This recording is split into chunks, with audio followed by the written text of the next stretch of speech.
Good morning, good afternoon, and good evening, my dear colleagues and friends from throughout the world. It's a great pleasure to welcome you to our webinar today, and particularly that we are here with a colleague, a very distinguished professional and member of the George Mason University community, where our secretariat has been for the last several years and working in close partnership with George Mason University.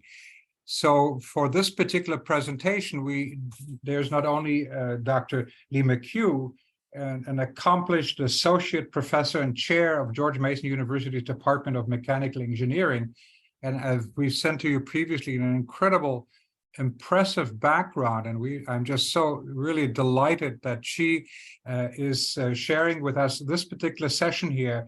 And it's called, her words, "This talk on a seat at the table outlines the development and launch of a novel course devoted to fostering diversity, equity, and inclusion," which obviously is a fundamentally important strategic importance for our engineering, but also global community at many, many different ways. So, dear Professor Leigh McCue, it's just a genuine pleasure to have you. Thank you. And it's in your able hands for the next 45 minutes. You can invite questions and all that we'll read to you. And at the end, I make a few final comments. So please, it's in your able hands. Please go ahead. Thank you so much for that very kind introduction. As Hans said, my name is Leigh McCue. I'm actually joined for this talk by my co-instructor for the class, Dr. Christopher Carr, who's on the line.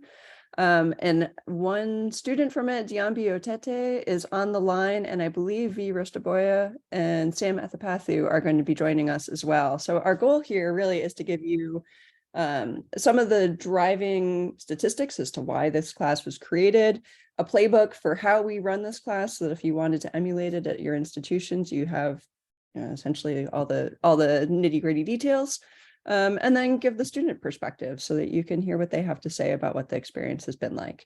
And so please do go ahead and interrupt me as I go if you have any questions. Dr. Carr in particular, if there's anything you want to add as I say something, please do chime in, and we'll go from there.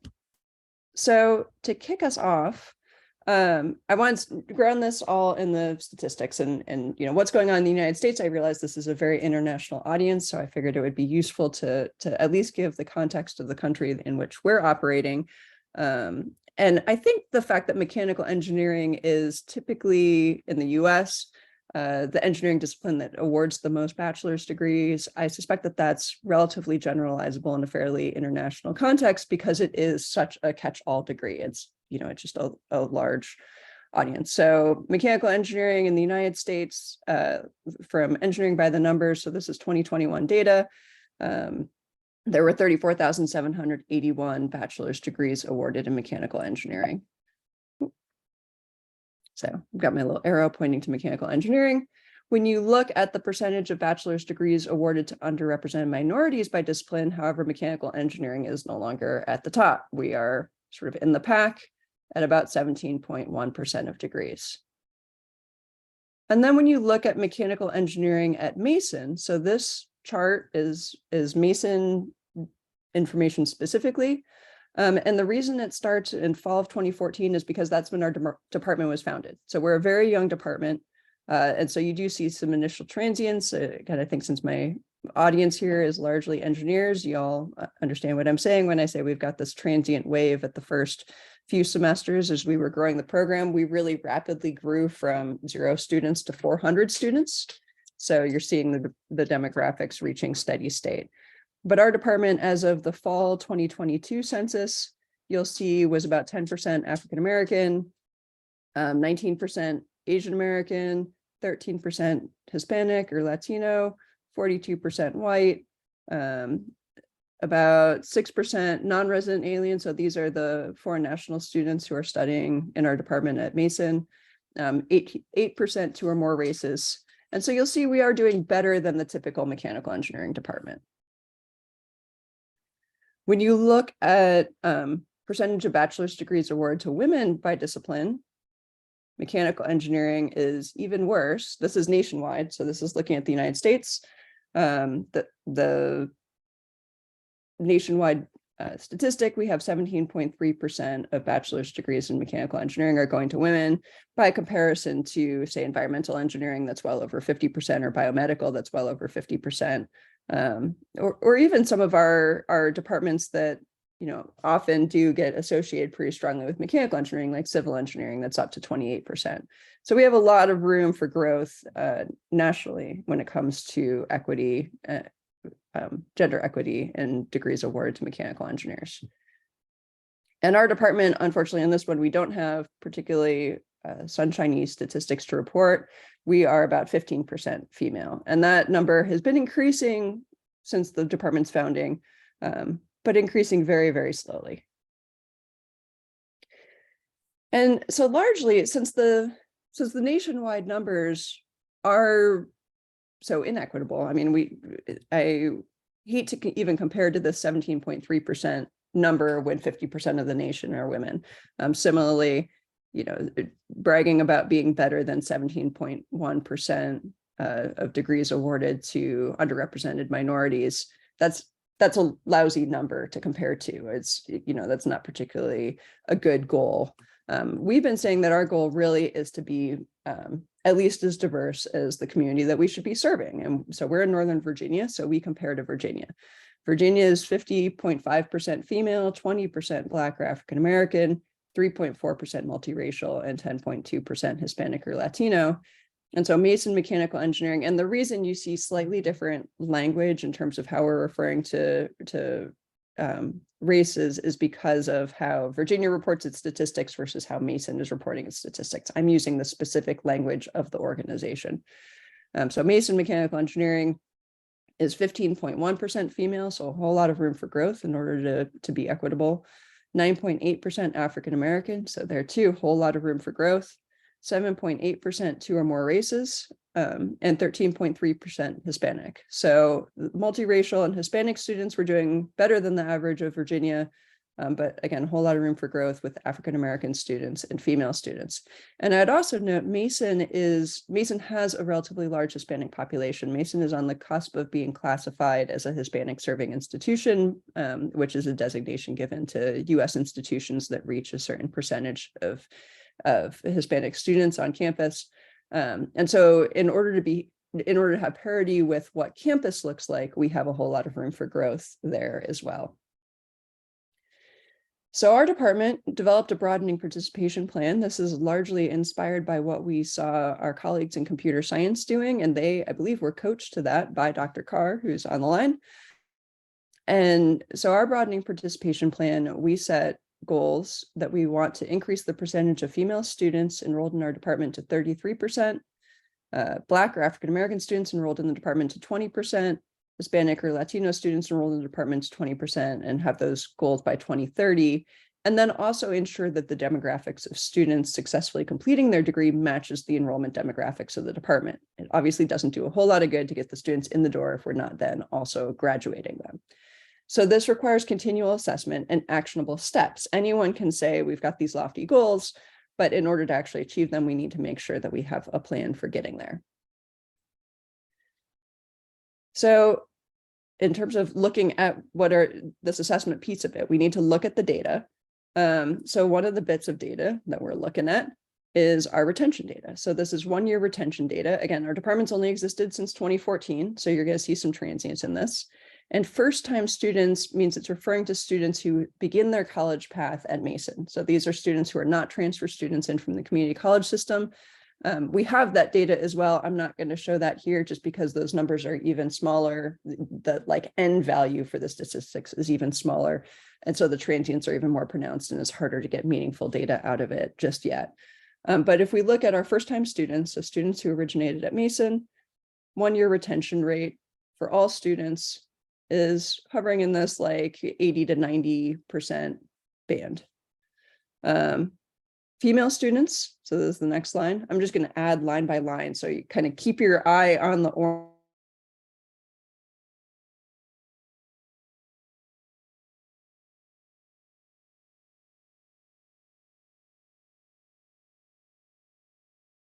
Sridhar, can you hear? I think it's just Dr. McCue that froze. Okay, is that Chris? Can you hear us? Yeah, are you? Yeah. Yes. Okay. Okay.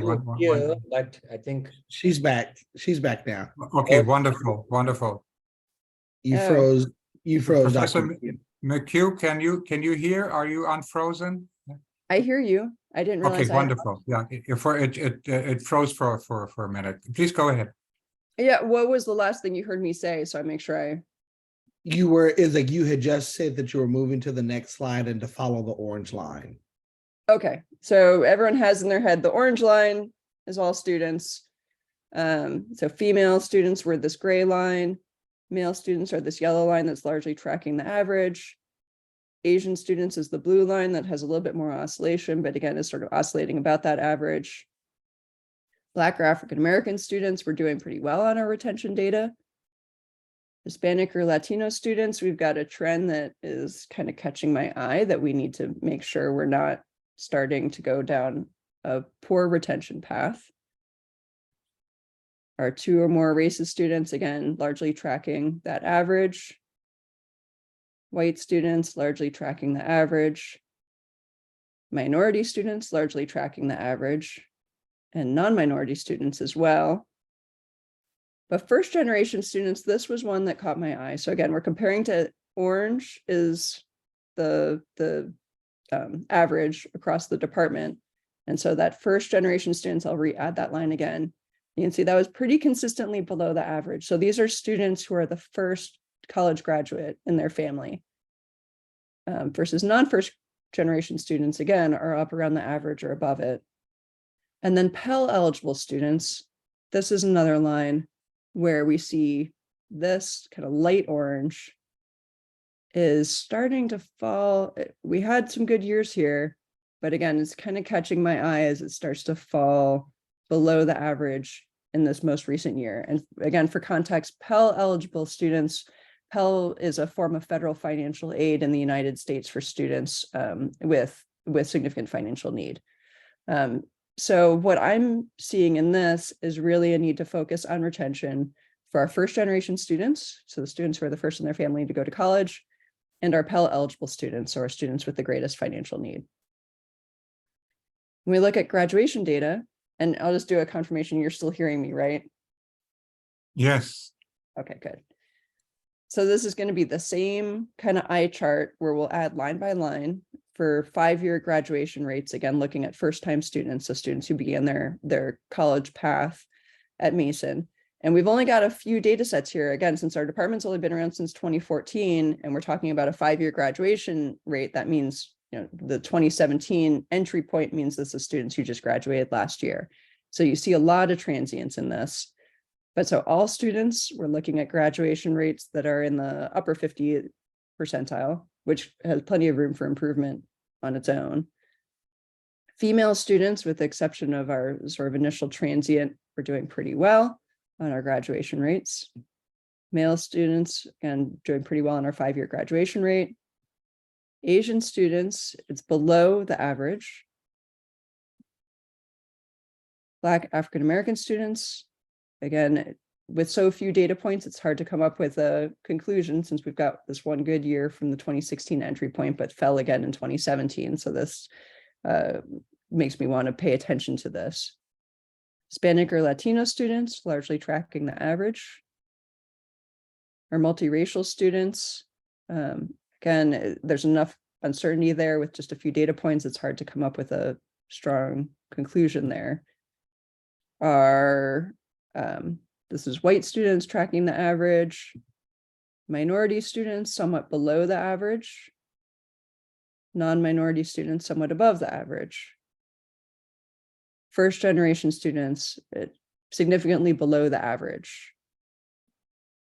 Not first generation students, we're getting above the average for our department.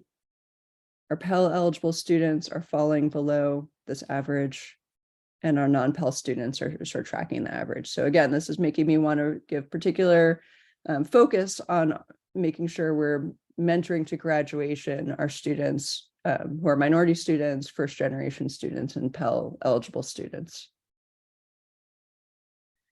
And so some of our efforts to actually take actionable steps on this was the creation of a course that really does focus on supporting women and or minorities in engineering. And so the original version of this class I actually taught at Virginia Tech.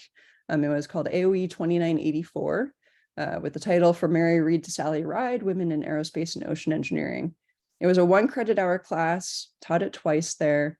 And I kind of lightheartedly referred to it as a support group for women in the department. We normally would have a relatively small group of students, largely female, with a handful of men who would enroll.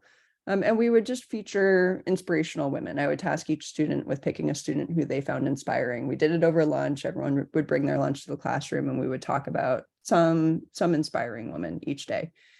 The second incarnation of that, when I came to Virginia Tech and entered a mechanical engineering department, we kind of broadened it to be mechanical engineering at large, offered it as a 1 credit class in spring of 2020, called it Women Who Invent, with the same model. And as it happened, that spring term 2020 was the pandemic term. It was the term that we all left for spring break in March. COVID changed the world.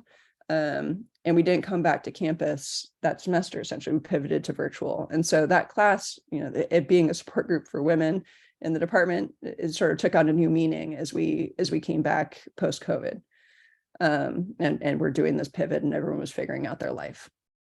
But for a long time, we've been talking about better ways to do this to serve a broader group of students. And so sort of by happenstance, I was talking with Ariella Sofer, who came up earlier in this conversation. Ariella was coaching me as I became department chair, saying I'm teaching too many classes. And Chris Carr, our chief diversity officer at the time, who now has even more titles, was walking behind me, and I said, my perfect solution, I'll get a co-instructor. And so we roped in Chris and grew the class into this 3 credit hour class called A Seat at the Table, that focuses on all aspects of diversity, equity, and inclusion in engineering. It's much broader, both in terms of looking at race and gender, and has a lot more rigor to it in terms of having a pretty robust curriculum. The course has now been established a permanent course number at Mason, so it will be in existence going forward. These 499 course designations are just our way of sort of having a class that's being tested out, but it's now on the books for future years. And so the course objectives are that students will demonstrate the knowledge needed to be advocates for diversity, equity, and inclusion in the engineering workforce, and students will demonstrate the skills needed to be change agents in the engineering workforce. So we want them to be knowledgeable. We want to give them lots of readings and make sure that they understand the history and context of diversity, equity, and inclusion in STEM.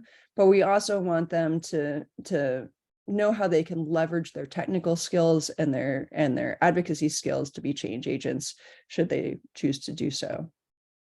So to do this, the course format is kind of half book club, where we've been using the textbook Changing the Face of Engineering, the African American Experience, that's edited by John Brooks Slaughter, Utah, and Willie Pearson, but has chapters written by different subsets of authors to really pull threads, whether it's African Americans at NASA or how have HBCUs impacted engineering education. It really gives the students a very broad worldview in terms of how in the history of DEI work in STEM.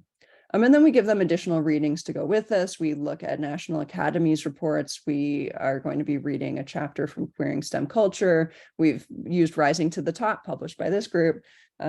Various different additional readings come to that. And then the second half of the class are case studies and skills development. So we talk about pulse oximetry, for example, since that was such a hot topic going through the pandemic, and equity issues, since pulse oximetry is known to not work as effectively on dark colored skin as it does on light colored skin. Issues that were known 20 years ago, but only really had a light shined on them when it became an issue with the pandemic.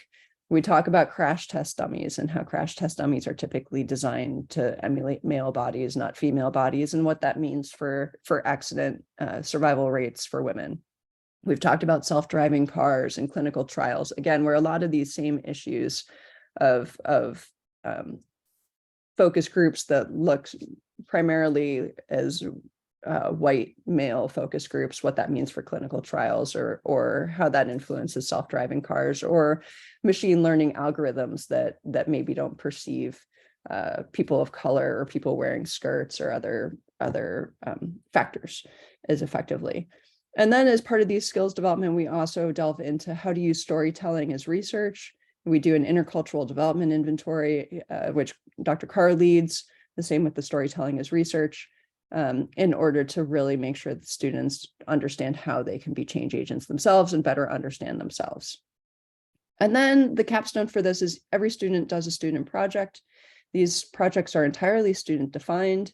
We do build in time for guidance and feedback from the course instructors. So we have them do a midterm brief and write-up for us. And we've also found the students really like having some time built in to get more guidance and feedback from their course peers. So we've also built in time in the schedule where students can bring their project to class kind of after that midterm brief, but before they're finalizing it, and just brainstorm their work with a classmate.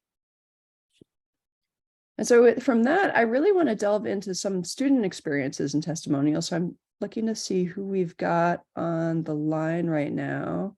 I don't see Sam yet.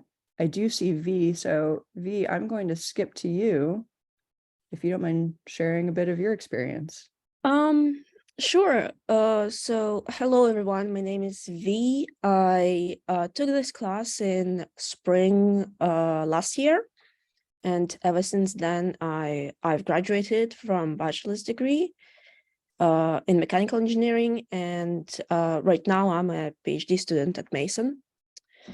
So the reason why I really like the class, and I liked it so much, I actually think it shouldn't be an elective. I think it should be one of the main classes that are mandatory to complete the program, is not only because we looked at the global issues in engineering community in terms of equity, but I also think we made a lot of connection between student body and faculty, and I'm actually kind of happy that the chair of the department was Dr. McCue was teaching this class, is because we get to like make sort of like a bridge between faculty and students and talk about how we can improve our local Mason engineering community and how can we improve the program. Well, for example, one of the issues students were having and complaining a lot about is because in our final year, there is a class senior design that previously it was taught on another campus that's quite far away from our local Fairfax campus, and so we expressed our frustration and suggested this class in the future should be closer. And I've heard that this year the department changed it, and I think it's partially due to our effort for the future seniors to somehow like improve the overall experiences being undergrad at Mason. And you know, it's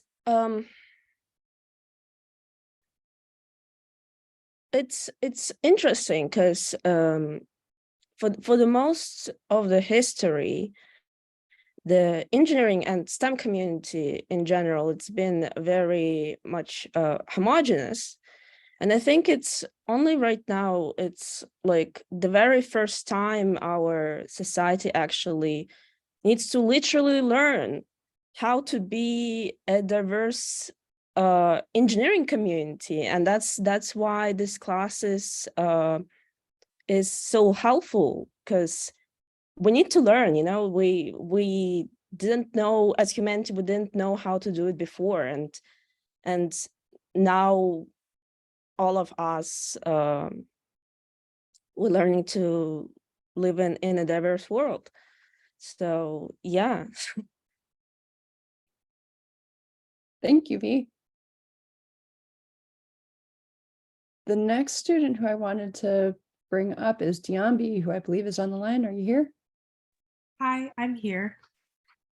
Thank you. Over to you. So this is one of my favorite classes that I've ever taken at Mason. For background, I am going to become a ship and design engineer at Carter Rock, and I really enjoy naval engineering, and so I'm very excited to make ships post-college. But in terms of my humanitarian efforts, or I guess the studies in the social efforts, ME 499 has been a really positive impact for my identity to learn about diversity and inclusion in STEM and engineering and how that affects marginalized communities. As like the only Black woman in the mechanical engineering department for the class of 2023, I think this course and my classmates who also take this course, it's helped us identify challenges with broadening STEM in terms of diversity. And it's also given us an opportunity to think and discuss ideas of how we can help expand diversity and inclusion in not only Mason's engineering, but engineering as a whole. And my class really enjoys it, and we're really getting a lot out of the class because of Dr. McCue mentioned how the 1/2 book club part of this course, the textbook we're reading is Changing the Face of Engineering, the African American Experience. And through this book, I'm learning more important terms like intersectionality and epistemology and how these play a role in shaping our identity and how this influences someone's path in STEM. Also, the expertise of Dr. Carr, he's given us insight into counter narratives and storytelling as research, and how important it is to have these papers and peer-reviewed journals discussing the other side of African American stories that we don't see in main research articles. And I think being more educated on these topics. Oh, I'm not sure, should I stop talking? There's a comment saying, thank you very much. Oh, No, I okay. think you're doing great. Please continue. You're doing wonderful, Diambi. I'm going to continue. I think being more educated on these topics and is the whole point of why people should get a college education, because you learn about how to be a better student, and this makes you become a better engineer because you are more knowledgeable about race and ethnicity and gender studies. Dr. McCue has given us a lot of insight about women, and whenever we're discussing topics, she always points out, oh, how does this affect women, or how many of this percentages were men versus women? So I think it's very important to have this insight. Another thing I wanted to point out is the structure of the class and how that helps shape enhance learning. Dr. Carr and Dr. McCue really focus on having no projectors or screens. And I think this really enhances discussion, a discussion-based learning, and it creates a more open environment, because some of the topics in diversity and equity and inclusion are very vulnerable topics, and sometimes the challenges of discussing these things can get quite heavy, but I think they've really created an environment in which students feel comfortable to speak about these things where we might have not had the opportunity to speak about these things before. And the last thing I wanted to point out, because I feel like I'm rambling, is I really like the research paper that we have our own creativity to expand on whatever topic we're interested on. And for example, I'm talking about the deep-rooted toxicity of Black excellence, and how the idea that brilliance can stem from Blackness as well is very great, but it also has another harm in having an unsustainable standard of exceptionalism to justify humanity as a Black individual. And everyone has different research papers that they're doing, but I think this class has really changed my life. And going forward, I think I'm going to use the skills that I learned in this class to try to create scholarships or opportunities for minorities and marginalized groups. So it's really important because you can change someone's whole trajectory just by having a really elective. This is an elective, and it's really redefined how I think of everything. So I'm very grateful for this class, and I hope you guys are enjoying Dr. McCue's and Dr. Carr's lecture.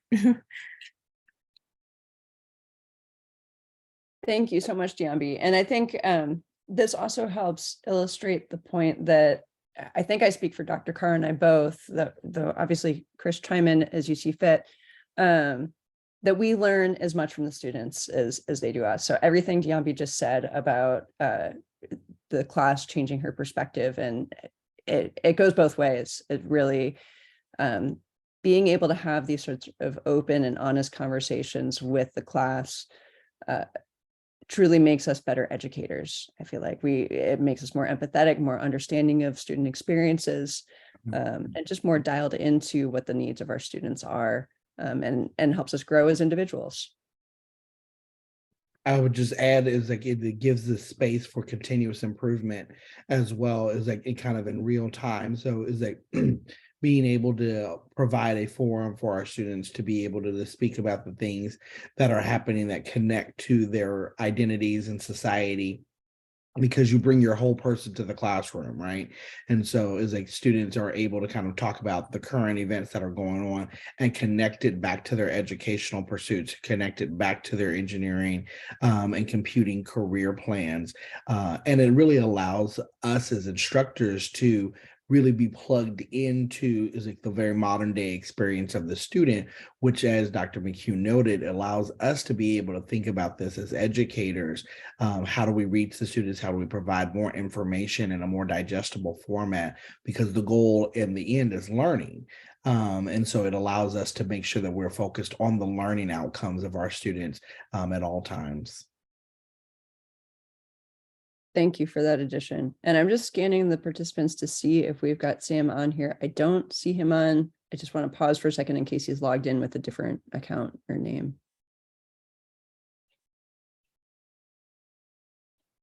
Okay, with that, I'm going to go to the acknowledgements and questions slide. So thanks particularly due to, Dr. Carr, my co-instructor for this course.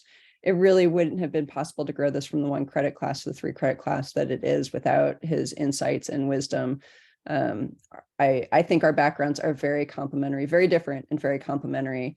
And it I think shows in the experience that the students have that they get this diverse set of perspectives. And we're both able to engage with the conversation in different and unique ways.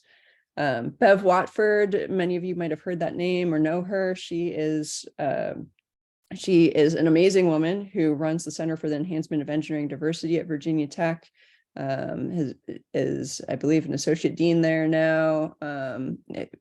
For DEI stuff, Chris, you probably have her title right in your head. You're nodding. I've gotten close enough. Yes, and so she's associate dean of diversity and student success. Thank you. So she really enabled the original variant of this class at Virginia Tech. She had a little conference room in her center's suite that we were able to host this class in to, again, feel like a safe space, essentially. Ariel Sofer for providing the opportunity to share this information. And of course, the wonderful students who have participated in this class through the years and who have helped us grow in this regard. And I think that was my last slide. So I can stop the slide deck to make it Q&A easier to see each other with. Are there any questions or comments? Thank you very, very much, dear Professor McCue. And one of the powerful, I just came from Tirana, Albania. And this was our first global conference we had. And a key element of that, not only bringing engineering leaders and industry from that particular region together, was the engagement of student leaders. And the fundamental comment that was just made by, I think it was Diambi, is we can learn from students. Dean's corporate colleagues openly said that in a meeting, giving a space to the students. We want to listen to you, not in terms of forcing you to listen to us per se. And there were students engaged, and there are several student organizations that are part of the IFEES community that we work with very closely. And one of the seeds I want to plant, and particularly, obviously, given our presence at George Mason University, not only on a professional but personal level, to connect students outside of George Mason to the community in George Mason and vice versa. And this is a critical thing. I just want to plant that seed. I'm working very, very closely with colleagues, our global conference coming up in Monterrey, Mexico. I want George Mason, not only the faculty and the leadership, but the students to engage. We can connect you to build relationships with those communities, for example, at Monterrey. I don't want to get into details at this particular moment per se, just to plant the seed. Let me I'll make some final comments later on, just stop right there. But the engagement, listening to students, to me, was a powerful statement, and I think it has real impact. I'm also seeing in the audience a very important leader of our community, Dr. Soma Chakrabarti. I don't know if she's still there, if she would make some comments, that would be beautiful. Soma? Hi, I'm here. Of course, and I have been listening to not only the presentation by Dr. McCue, but also the students' voices, and I'm amazed to learn from them also. I just want to mention one thing that you talked about, Dr. McCue. You talked about the Rising to the Top book, and I was part of the team that initially started the book, and I think another person, Shireen Tekene, is also here. She was also there, and while doing the book, we realized that the numbers are good, but the experience when told, they work better. They give the real picture. The numbers give, like what you said, that George Mason is a bit behind of Virginia, but in certain category, but overall, I think that when I hear from the students, it just amazes me that how far you have gone in overcoming that challenge. So I just want to comment. I don't have any question, but I loved the presentation and the students' voices. Thank you.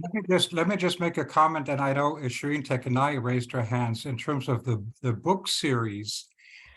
We have published several, and we are finalizing 2 further books focusing on Southeast Asia and also the Arab MENA worlds.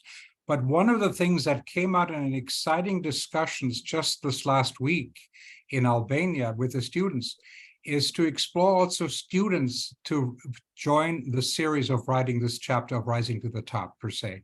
And again, without going to details at this particular moment, I just want to take that at a different level per se, and I'm very happy to share that.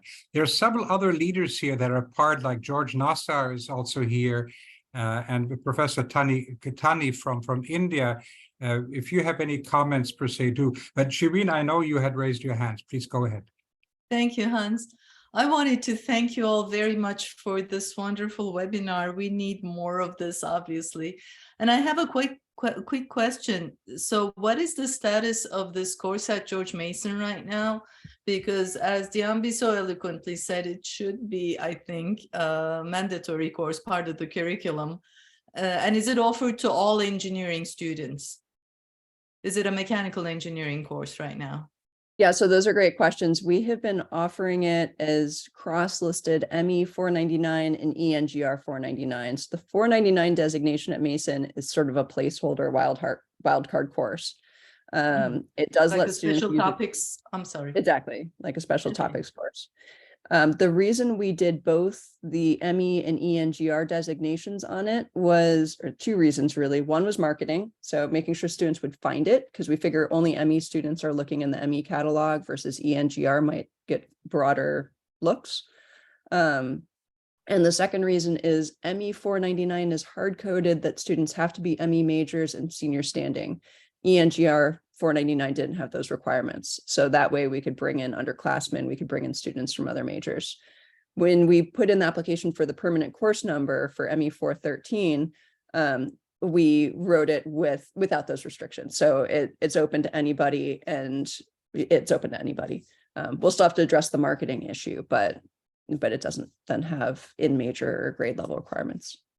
I have a whole number of other questions, but I don't want to take up everybody's time. I just want to ask one little question. How many times has the course been offered, and how many students have taken it? Just a rough number. So in its current incarnation, the 3 credit hour version that Dr. Carr and I have been co-teaching, this is the second year that we've taught it. And we probably 25 students total, 26 students across those 2 years. Thank you. Thank you very much. Professor Tani, I just saw you. Did you want to ask a question? Please, welcome. This is regarding the, after completion of the program, how many students are able to move for postgraduate, how many go for job, how many start their own entrepreneurship? Is there any change now? That's a great question. The vast majority of our department students go into the workforce. A handful each year go to grad school. Many of them have entrepreneurial interests, but oftentimes they also get a job at the same time. So they're not, immediately going out on the startup limb.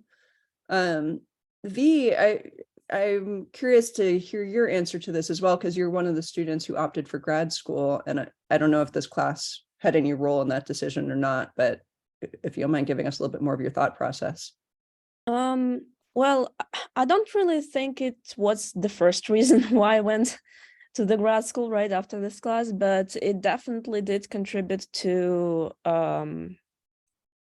my decision, and it actually sort of promoted me to care about those issues within the grad school, right? Even though my current focus of studies in my PhD isn't diversity or equity within engineering, but I still do care about this topic, and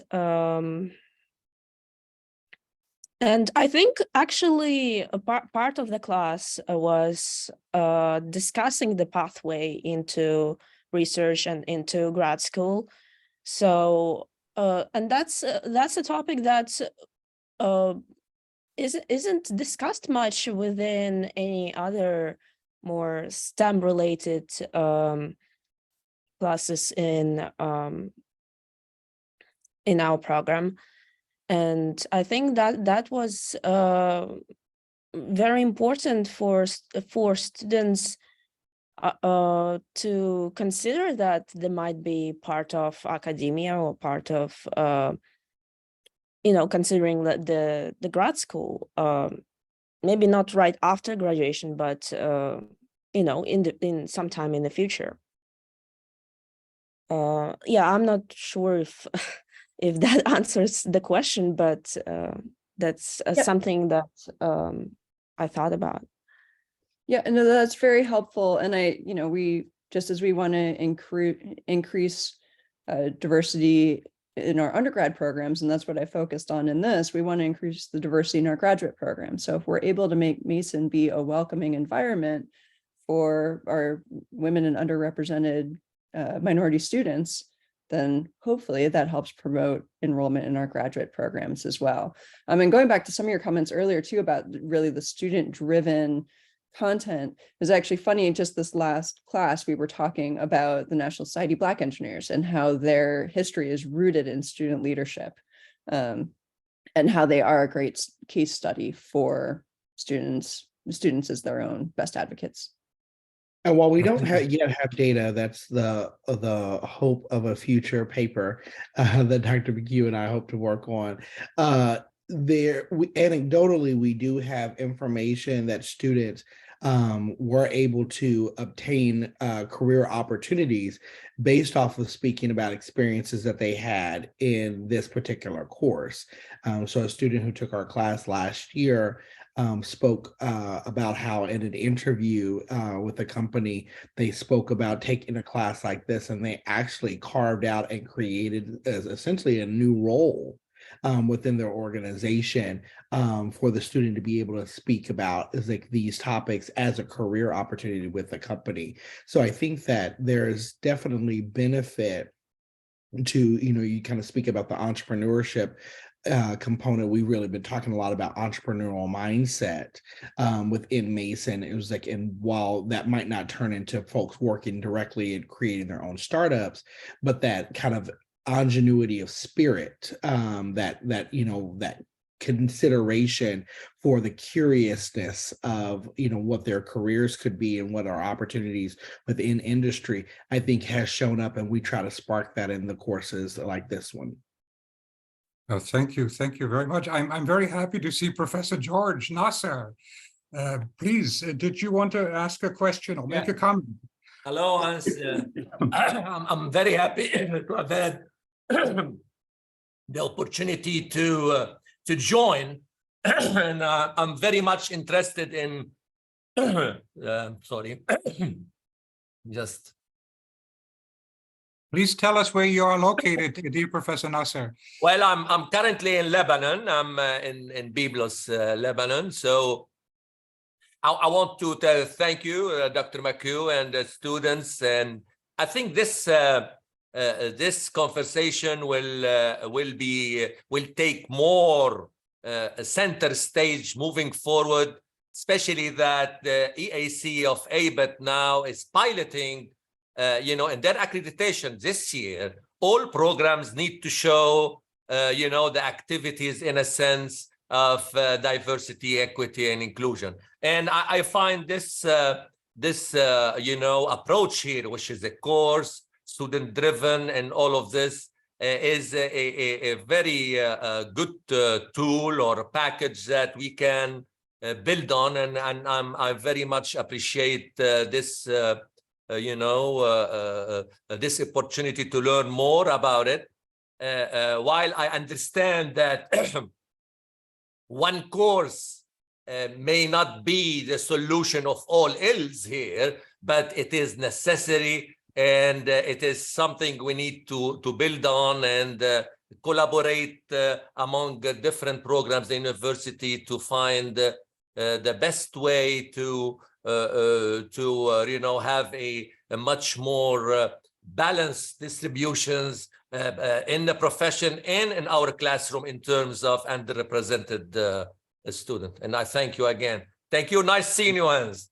Yeah, it's wonderful. Thank you. And Dr. McCue, in a sense, what we're seeing with colleagues from different parts of the world, which is the essence of what IFEES and GEDC facilitate. And given that we are part of the George Mason community, I want to deepen the opportunities to connect the George Mason, not only the faculties, but students, with faculties and students in other parts of the world. Leigh and I spend 25 hours a day making those connections, and I hope this can be an opportunity to really build on that, per se.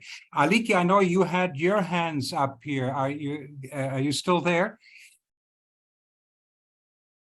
Yes, I'm here, Hans. Hello, everyone. Thank you. Thank you for this presentation, this information. My question actually is in a sense, a through line from a lot of our other WEEF or World Engineering Education Forums. I just wanted to know for the panel, what are your thoughts on the positive or negative effects of dropping the adjective? Many in our community, to include myself, don't want to be known just as or for being a queer professional or being a woman engineer. So what are there benefits to kind of like maintaining this lane of what we are versus what we bring to the table? Thank you. Dr. McCue, you want to start off with that? You want to, This is your expertise. I'm thrilled for you to take this. Well, I saw Diambi come off of mute first. So it was like, so I'd love to have one of our students speak to it first. I think your question kind of relates to my paper about how there's both a cost and a disadvantage to having that adjective added in there. And yeah, it's interesting because in terms of like the deep-rooted toxicity of Black excellence, like that's the whole point. Is it Black excellence or is it excellence? And why I think it's not one or the other, but I think that there are different spaces for different things, and that the meaning is definitely changing and evolving. And it's a very, very like layered topic. Like there's no like one answer, but that's what I'm hoping to kind of carve out and find out in my research about this. But yeah, I'm really glad you brought up that point, because that's kind of what I'm trying to say in the paper. Yeah, and what I would offer is that I think that is that we're still kind of discovering the components that identity has into how we are shaped in things like industry, in our roles and our professional identities as well. Because, for instance, it was like one of the examples that Dr. McCue uses in classes around crash test dummies. And so we talk about, the seat at the table, because when you build out engineering teams, if you don't build them out with diversity in mind, then you will come up with challenges in that a crash test dummy is built for average height of a man. And so if there's not someone that is specifically thinking about, well, what is the average height of a woman? It was like, and how might that impact weight? It was like situation and placement within the car. How do we create safety for that? So the idea is that we become is like more culturally humble in that, we all understand the components, and we are trying to think more interculturally about how other groups are impacted and might be impacted by the work that we do.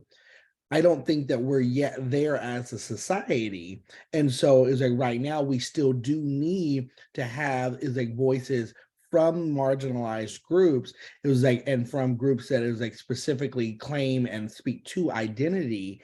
It was like in order to make sure that those voices are raised to the perspective to be able to make significant change in the industries in which we're doing work. And I would just add, part of, I think, the motivation behind the name of the class being a seat at the table, it's not just, ourselves getting a seat at the table. It's, the wisdom of, if you have a seat at the table and you look around and you see someone missing, bringing them to the table, making sure that you are advocating for that other person to have a seat at the table too, so that you have that diversity on the team that will land on the best engineering solution. A perfect example of that is Dr. McCue inviting myself and the students to do this presentation with her, right? It was like, ensuring that our voices were also being raised, as this has been such a collaborative process with one another. What an inspiring dialogue. And it just really confirms the joy and happiness for Aliki and I to be part of the George Mason community and continue those dialogues and find moving forward effective ways for even us to collaborate and work together in a win-win fashion moving forward, per se. Dr. McCue, I just want to be sensitive of the time limit. I just wondered if you or Dr. Carr have any final comments, and then I want to just make some final comments focusing on the IFEES GDC community. Please go ahead. I just want to point out there's a question in the chat too that I think is a great question. Please go ahead. Can you read it? Yeah, so it was from Sankar P saying how mechanical engineering affect the marginal and majority community in recent years at George Mason University.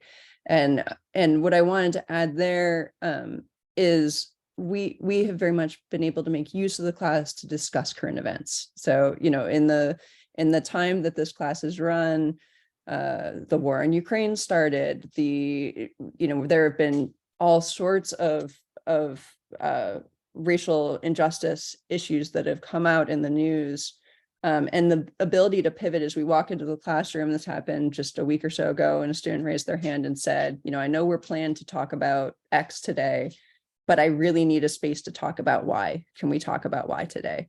And say, yeah, of course, that's what we're here for. So it has been that platform to talk about current events, whether they're Mason specific current events or national or international events.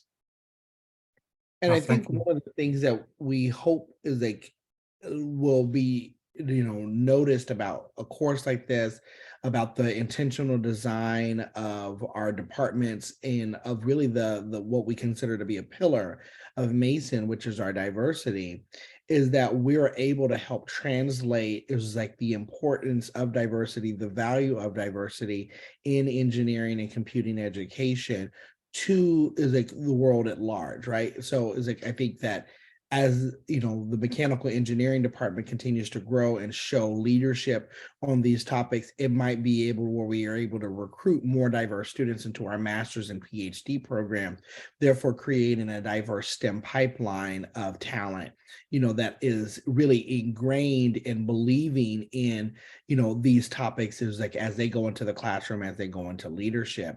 And so this class is really just a foundational stone and something that we're hoping to build really as an ethos within the department, within the college, within the university, that really kind of tells a tale of what an exemplar in diversity, equity, inclusion, and accessibility looks like in higher education. This is beautifully articulated, Christopher. Thank you so much. And I'm just happy to let you know all of this is recorded, and we will share it with many others and make it an effort for others to hear this conversation that we've had this morning here. I'm looking, I want to be sensitive to the time differences that we're represented for many countries.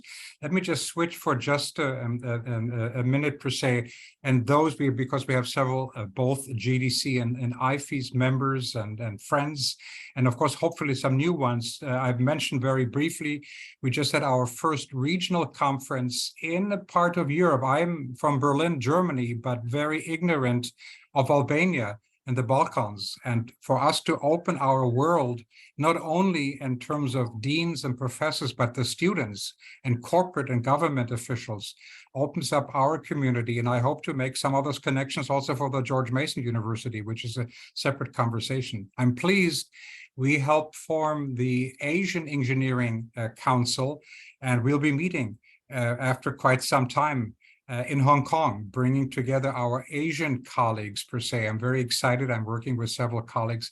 In May, we'll be in Hong Kong then per se, and then combine it also with an event of the industry forum we have in China per se, beginning again to pick up and so forth activities that have been somewhat delayed for the obvious reasons.